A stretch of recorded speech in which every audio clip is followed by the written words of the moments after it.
Welcome to our session today. This is the Curren Foundation. We're in partnership with Moffitt Cancer Center here in Tampa, Florida, attempting to deal with paraneoplastic syndrome and paraneoplastic cerebellar degeneration. Our goal here is to provide answers to questions. The foundation is designed to provide awareness and education, to facilitate treatment, provide ways of physical therapy to help, and also support for families. So those are our goals. The paraneoplastic syndrome, if you're looking online and finding this for the first time, is a very devastating disease that has stroke-like symptoms.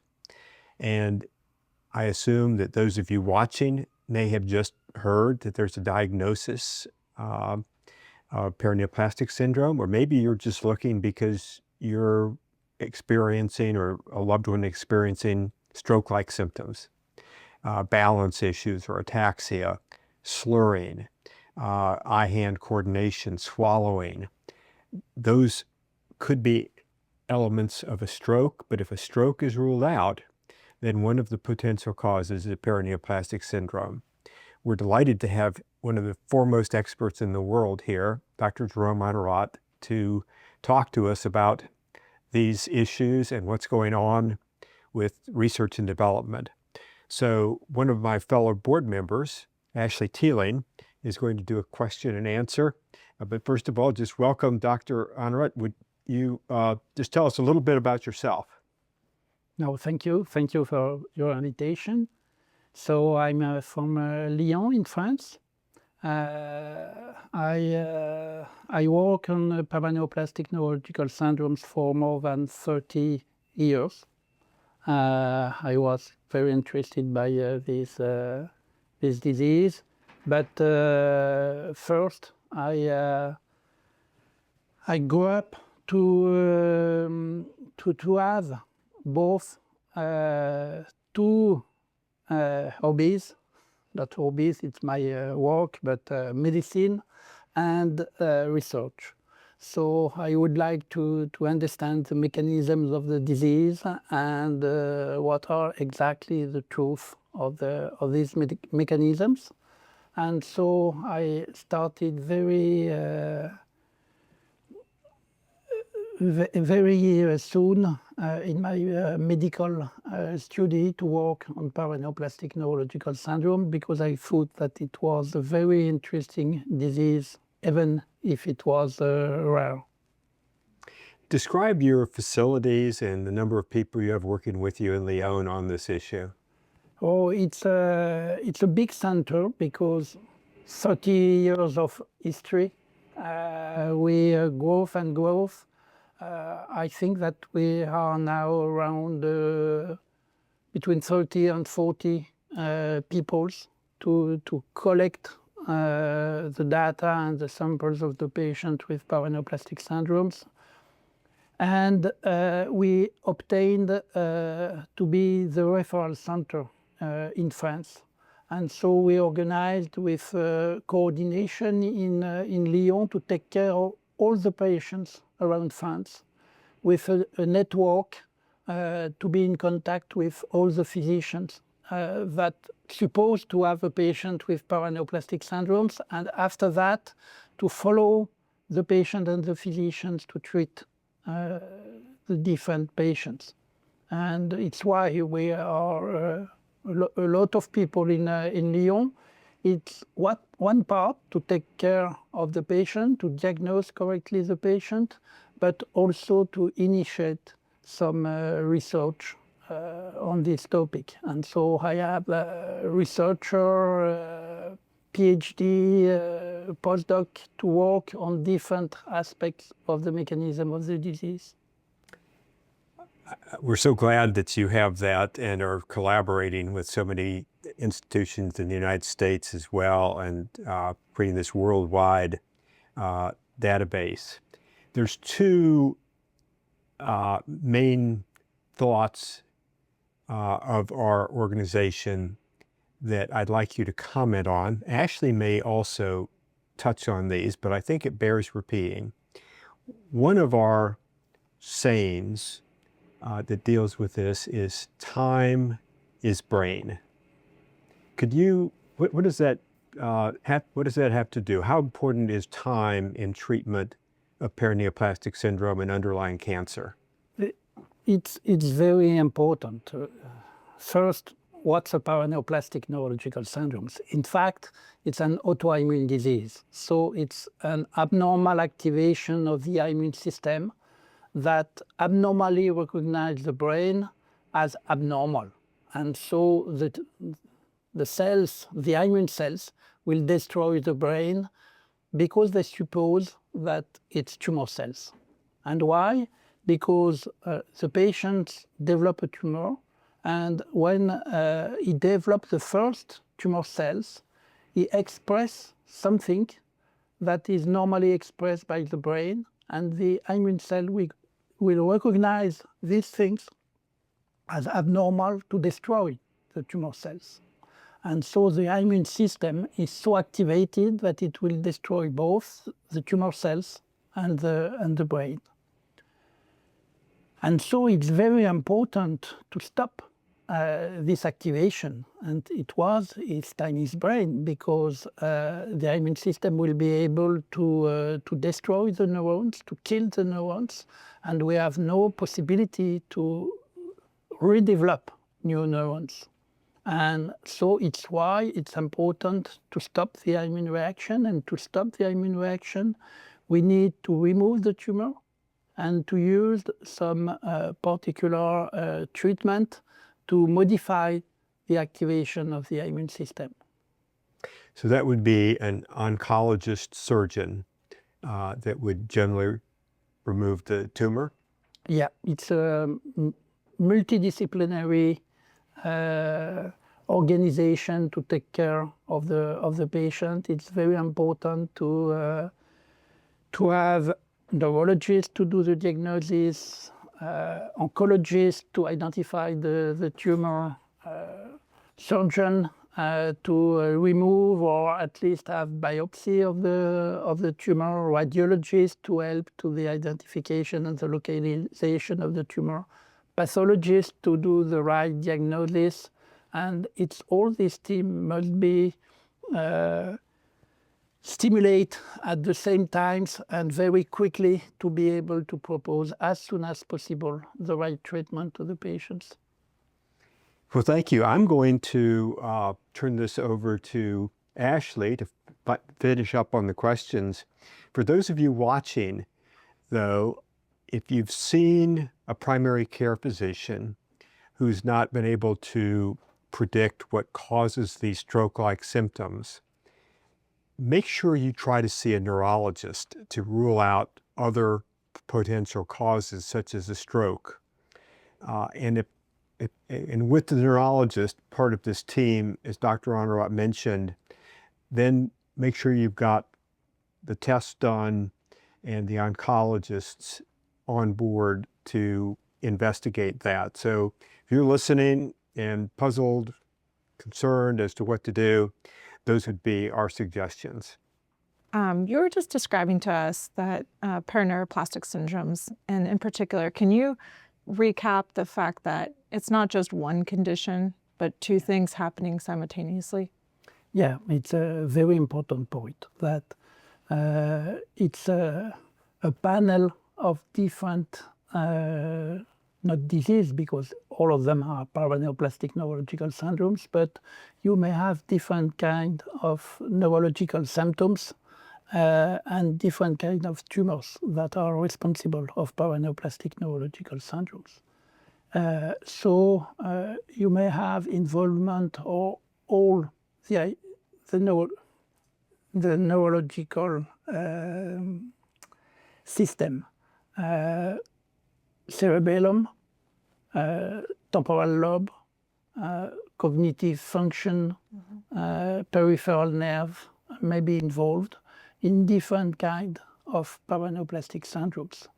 And we use biomarkers to define these different symptoms. And these biomarkers are autoantibodies that circulating autoantibodies that are present in the serum and the CSF of the patients, and that are specific of the disease. So if you have a circulating autoantibodies that have been described in association with paraneoplastic syndromes, you are sure of the diagnosis of PNS.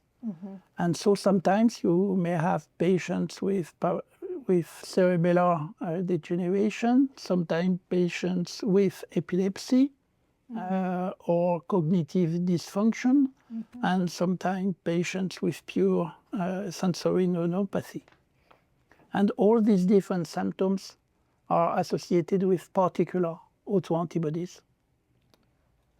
So you're describing how once somebody's caught on to the fact, if that biomarker test is performed, there is a very clear and distinct way to diagnose that it is paraneoplastic syndrome and which type of PNS is actually occurring. However, what we've understood the main challenge is to get that test performed. So taking a few steps back, how does one identify that a biomarker test needs to be performed? Yeah. The most important point is that paraneoplastic neurological syndromes are very rare.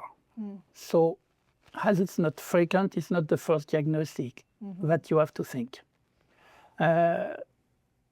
This is the first point. The second one is that you may have a lot of disability, neurological disability, due to the presence of a cancer.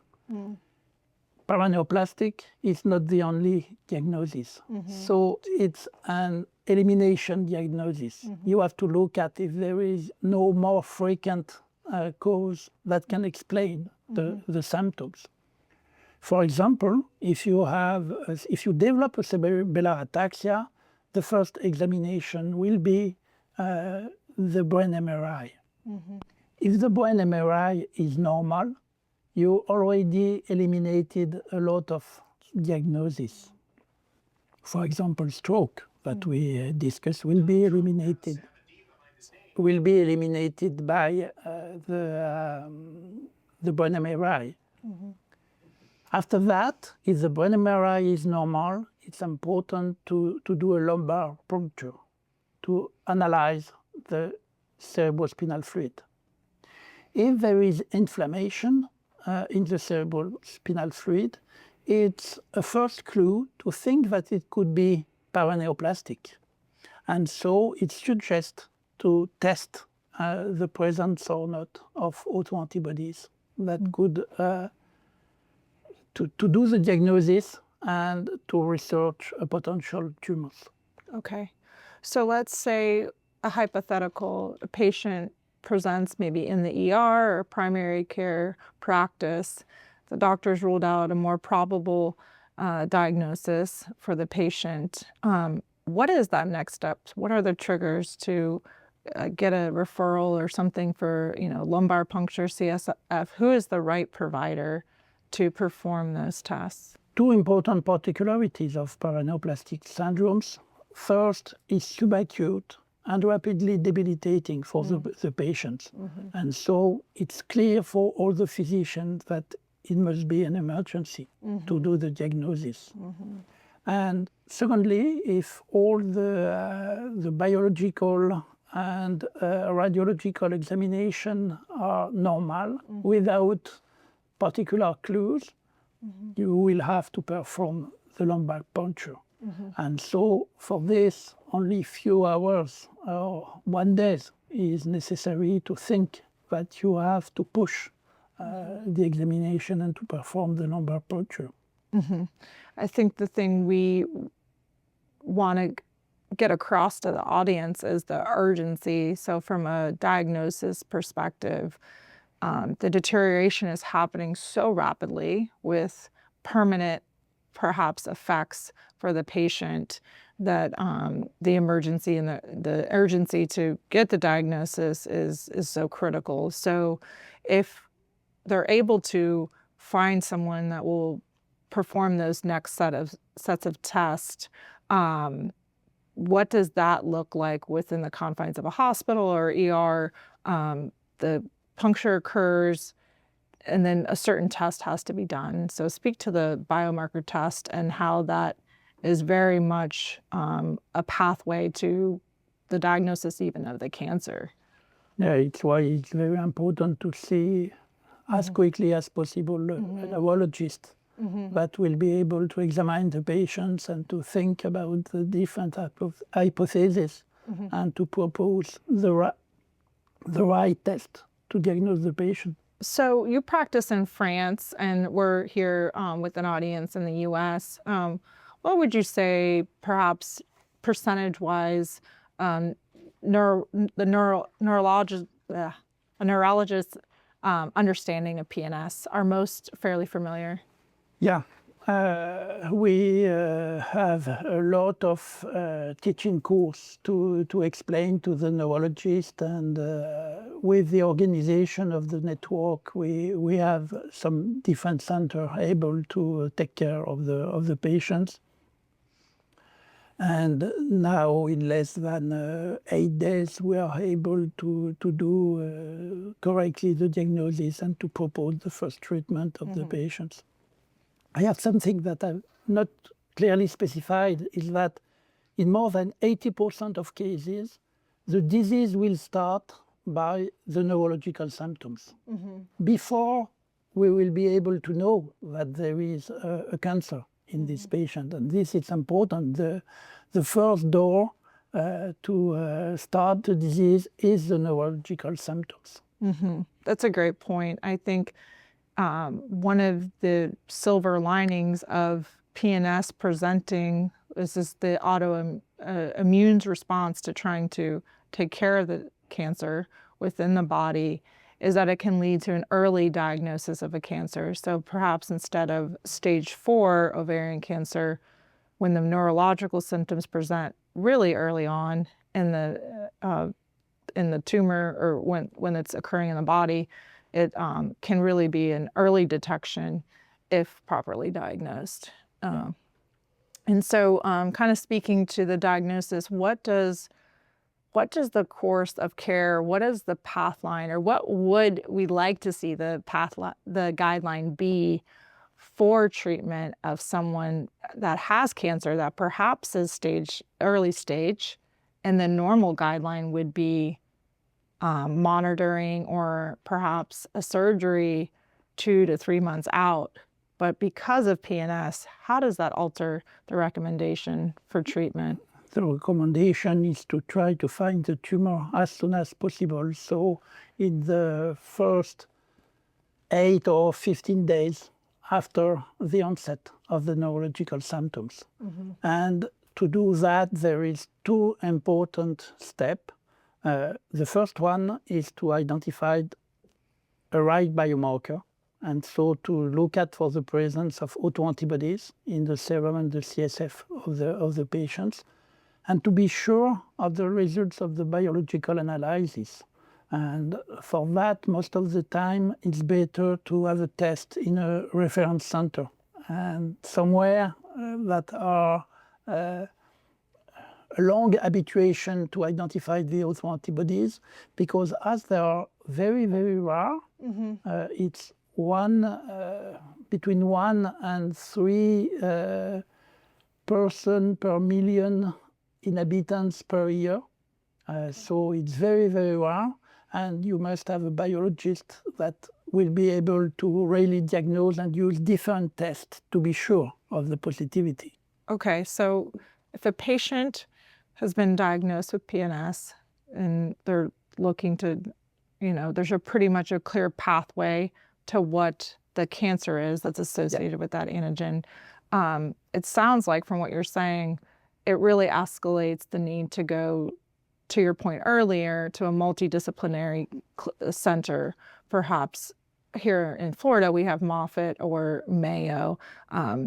This is not really, you can't take the chance, and you can't just stay at your probably local, perhaps first line center. Yeah. but you don't need to send the patient. You just need to send the sample. Okay, that's a good point. Yes, Yeah. and so it's easier and very, very quick, because the most important is the biological diagnostic. Sure. So you can do that. And it's very important because each autoantibody is associated with a particular tumor. And so to identify the tumor, you need which kind of tumor you want to find. And so it's very important because we have different names, but the names are not important. But YO is gynecological cancer. HU is small cell lung cancer. DINAR is Hodgkin lymphoma. So the examination will be a little bit different, and the radiological examination will be a little bit different according the autoantibodies that we identified. Sure. And I think that's a critical point. We've discussed this with prior doctors that have visited as well. You might not find evidence of the tumor. So the antibody is tipping you off that it's very, very clear, the differential diagnosis, but it might take 3 to 5 months for a breast cancer tumor to present under radiology. But because we know the antigen is there, we know without a shadow of a doubt that type of tumor and that type of cancer is in fact in the body. I think that's really critical, because our right now our diagnostic availability, it may not present, right? But we know without a doubt that because of the antigen. It's why we recommend, according the autoantibodies, to have a particular pathway to diagnose the patient. A patient with a woman, 60 years old, with cerebellar ataxia, subacute cerebellar ataxia, and anti-YO autoantibodies positive, it's a gynecological tumor. So we have to perform a mammography and to look at with CT scan about the potential ovarian teratoma. If it's negative, we recommend perineal surgery to remove the ovary and the womb. And most of the time, we will find an ovary cancer. Can you speak to that our conventional thinking would be, maybe it's not showing up, but it's very critical for the oncologist to understand that and there is indeed, in fact, malignancy there. Yeah, so it's very important to teach also the oncologist that even if we are looking for tumors that are used to manage, but it's a little bit different because the immune system is activated, and so the size of the tumor will be very small. And it's true that the oncologists they are not familiar for that, because the immune system may contain the tumors for many times. And sometimes for many months. I saw some patients with a localized small cell lung cancer for more than 2 years. That it's something that cannot be seen by oncologists, because most of the time the tumor grows very, very quickly. It's not the case in patients with paraneoplastic syndromes. We are looking for very, very small tumors, most of the time less than 1 centimeter. And so it's very important to work with oncologists that are aware about the growth of the tumor of patients with PNS. Yeah, and that's the reason the Curren Foundation exists is for our loved one. The cancer was beat, right? The ovarian cancer itself was smaller or managed.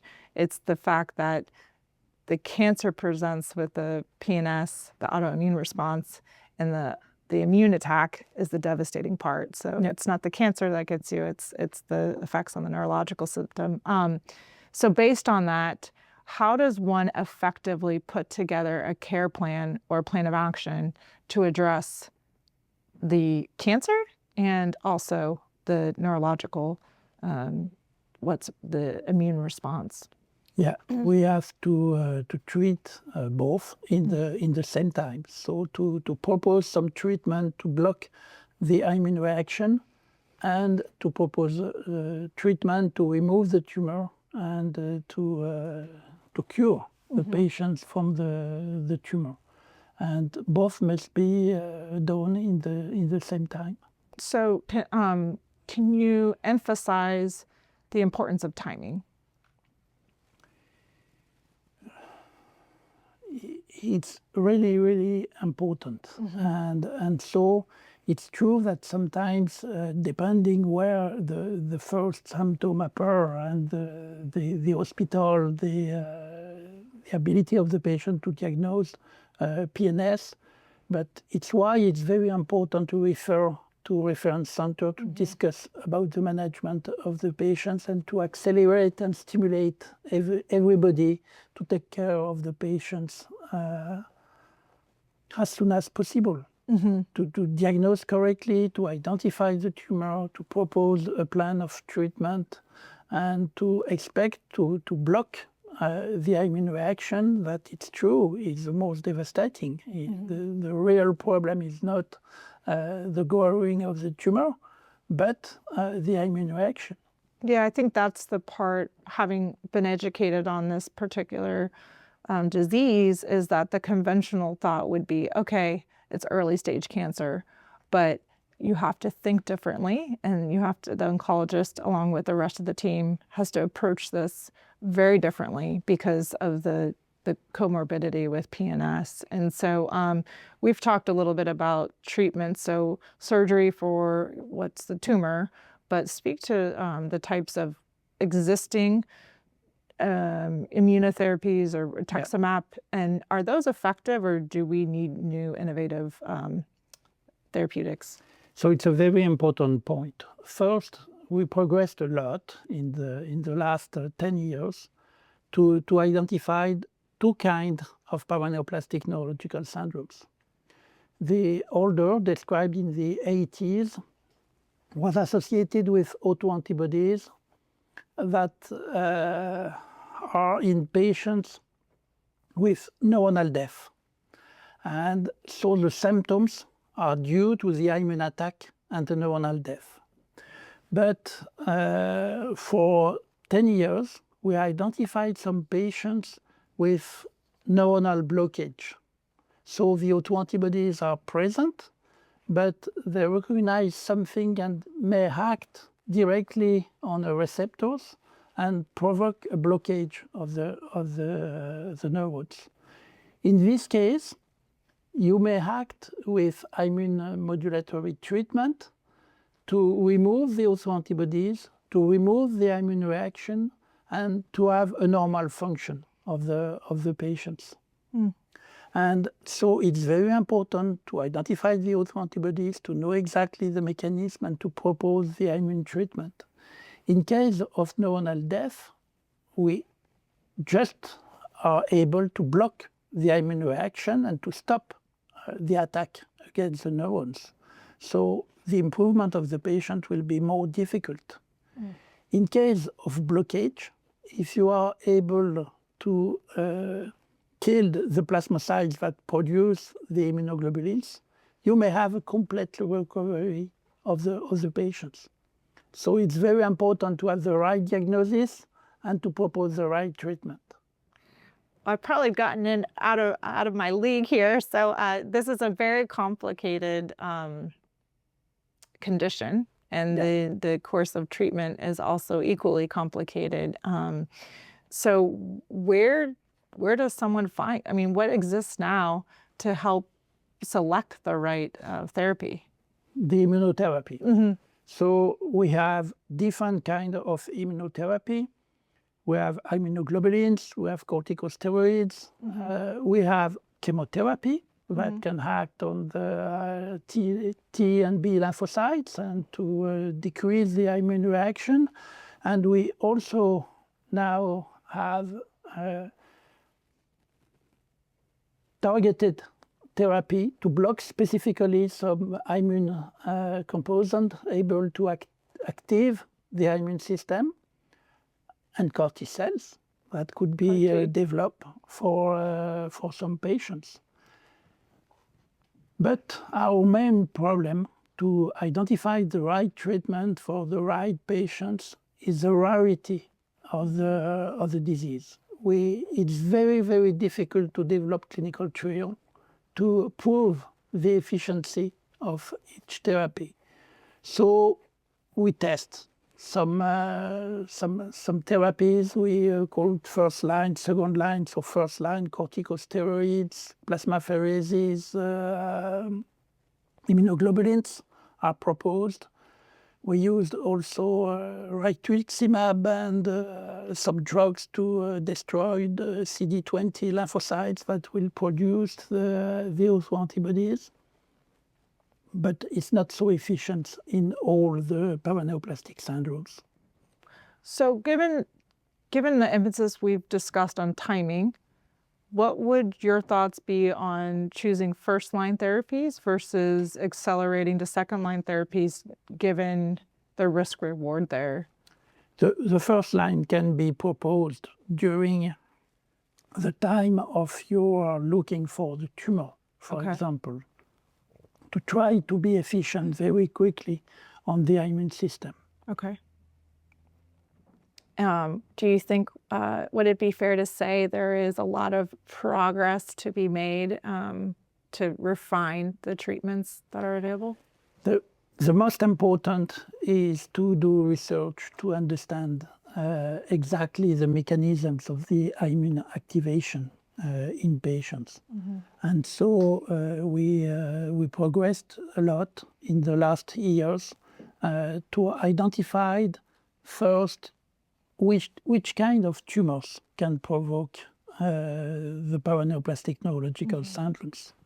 And we clearly identified that all the tumors cannot produce the paraneoplastic syndromes.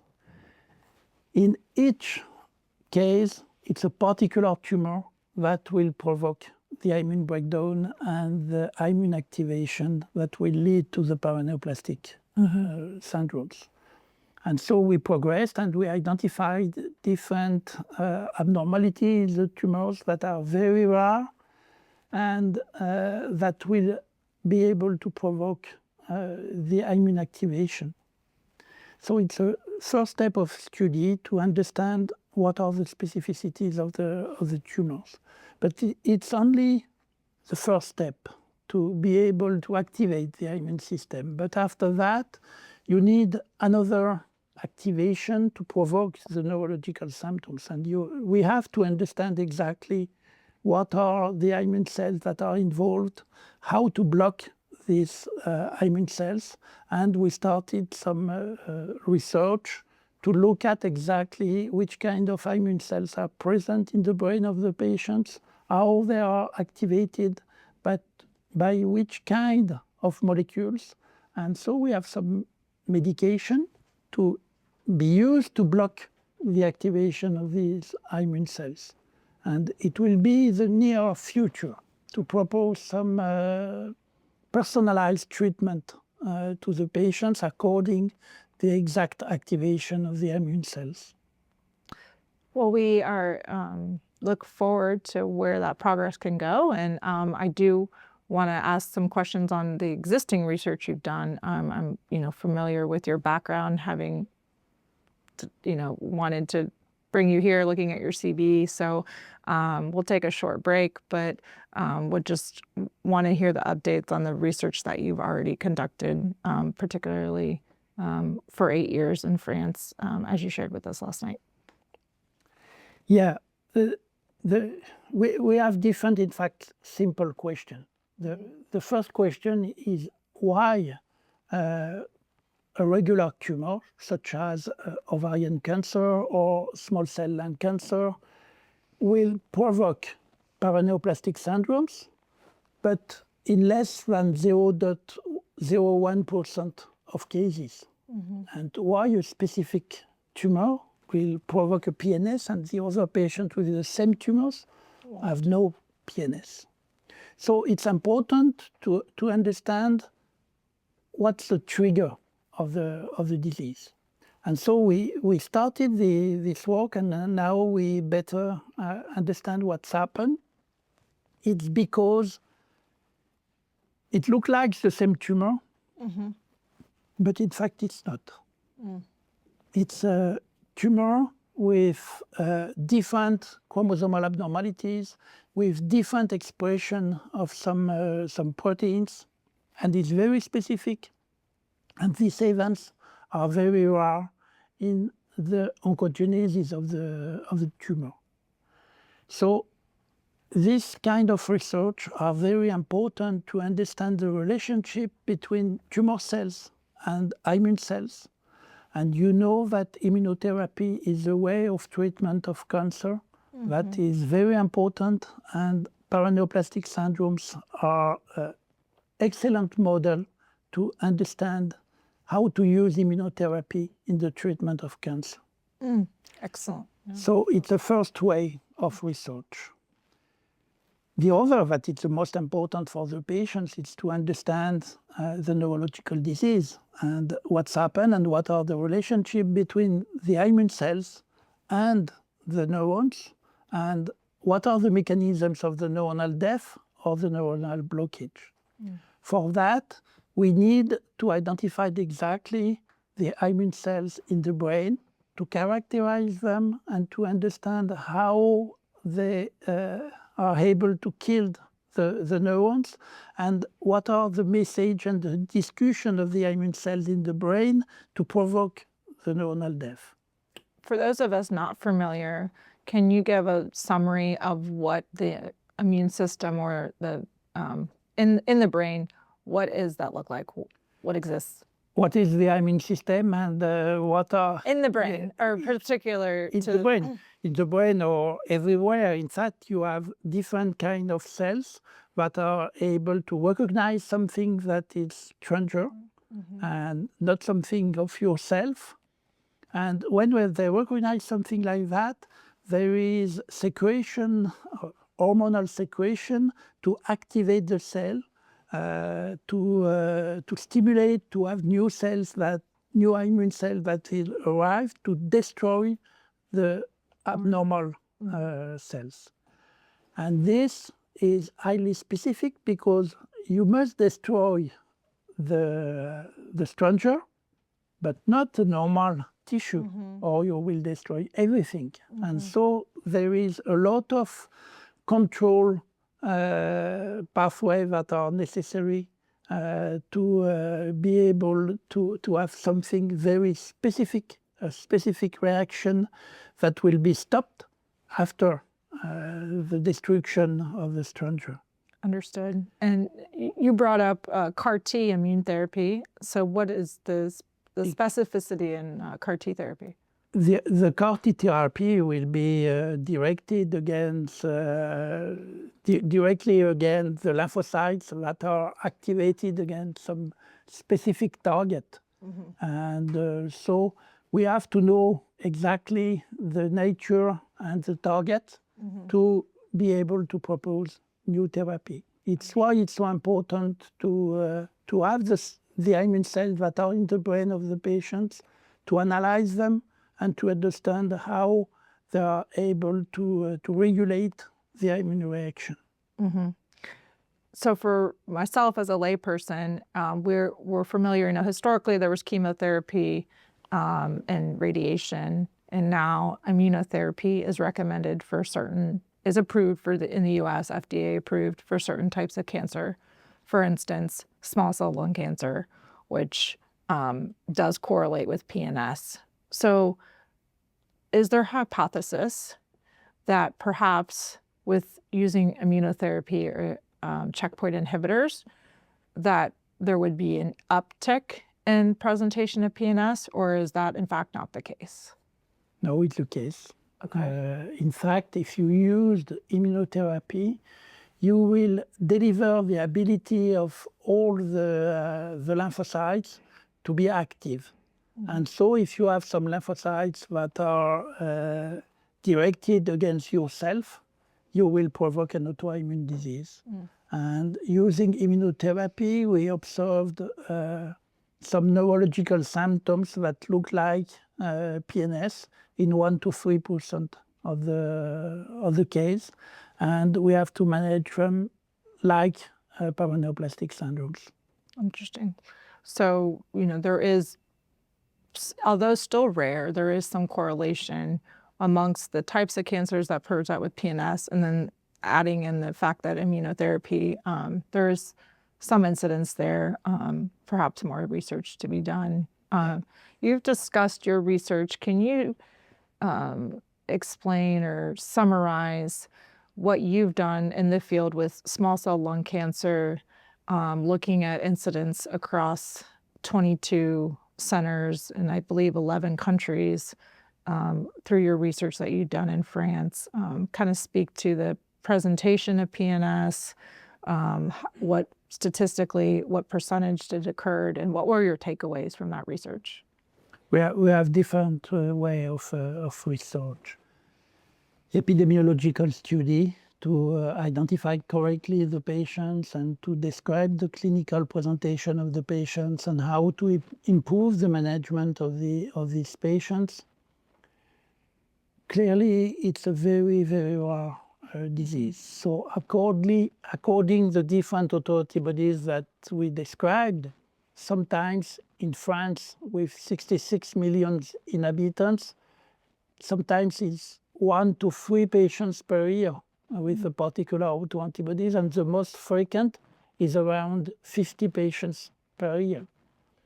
So globally, all the autoantibodies we identified in France for 400 patients, not all with paraneoplastic syndrome. Some of them is autoimmune encephalitis, idiopathic without cancer, but it's really rare. It's not a lot. So to develop epidemiological and clinical study is very important because we identify new autoantibodies every 6 months. A new one is described and we have to look at if it's frequent or less frequent than the others and to have a clear idea of what's happened. And so the epidemiology is very important.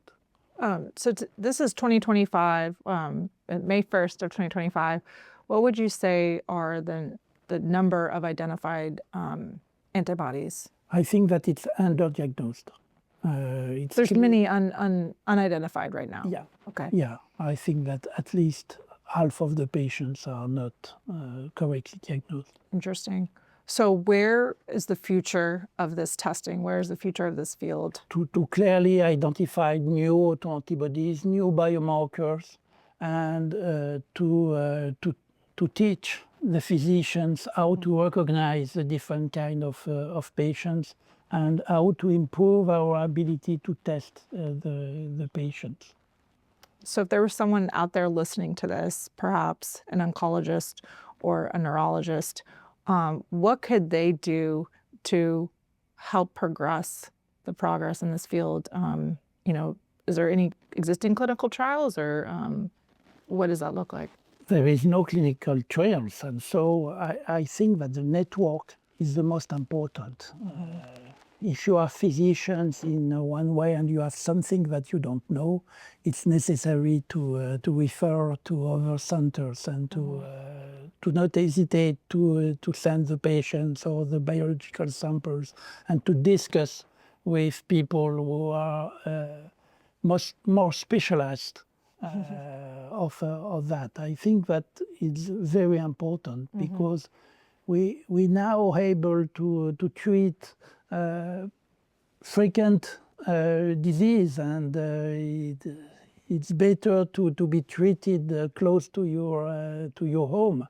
But for rare disease, it's very important to talk to specialists. I think that's the biggest takeaway, that this doesn't follow the conventional course, and something different needs to occur, a different set of doctors, and perhaps going somewhere else further afield than where you are geographically certainly makes sense.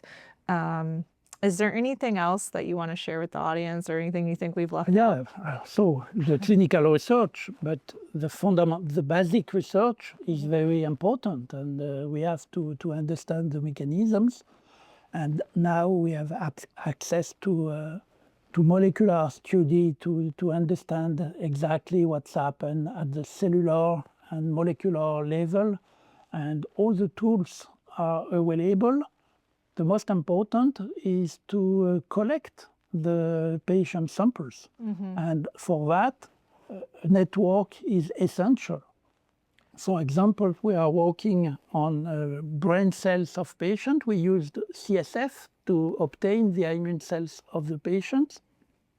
And as it's rare diseases, it's very important to exchange between different countries, to discuss about the different programs, to be able to generate the data, and to be able to study carefully the mechanisms of the disease. So if I hear you correctly, ideally, once a patient is identified as having PNS, then if something exists, it's ideal to collect, in your opinion, tissue, CSF, Exactly. blood, because there's so much to be gained by having that data, having those specific specimens. And then in addition, there's a whole nother level of research that can happen perhaps mathematically in a model. Can you speak a little bit to the second phase of that research when you're looking at really at the cellular level? Is that still with tissues, or is that more in a model per se? Yeah, just to summarize what is important, we discuss about research, and we know that the cost of the research is very high, and Sure. we try to mobilize everybody to say we have to get money to be able to perform the research. But for rare disease, the tissues and the samples of the patients are probably more important than the money, because it's highly precious, and all the cells of a patient and the cerebrospinal fluid and the serum of the patients have clues to understand the mechanism of the disease. And so without money, but with the samples of the patients, you will be able to understand what's happened exactly, the mechanism of the disease. And honestly, if you think about it, today, what we know, or perhaps unidentified antigens, if we have the technology to preserve those tissues and preserve the serums, perhaps even down the line, 5, 10, 20 years from now, there could even be would you call it a retrospective study that we might have an advancement in technology. So there's incredible value there. Yeah, I did recently the diagnosis of patients that I saw 15 years ago. Really? Yeah. That's fascinating. Yes. Just because we stored the samples, and we are now able to say exactly which kind of disease and what are the mechanisms. And it wasn't possible 15 years ago. But because we collected the samples, we are now able to work and so to propose to the newly diagnosed patients a right proposition of treatment, because we were able to work. Yeah. It's why I would like to say that it's more important than money. Yeah. Well, I think you've hit the nail on the head. We find this fascinating. We're grateful that such brilliant minds are working on it. And I think it completely ties back to why the Curren Foundation exists, because we want to provide help for today and hope for tomorrow. And so I think that is a great summary. So Thank you. yeah, thank you.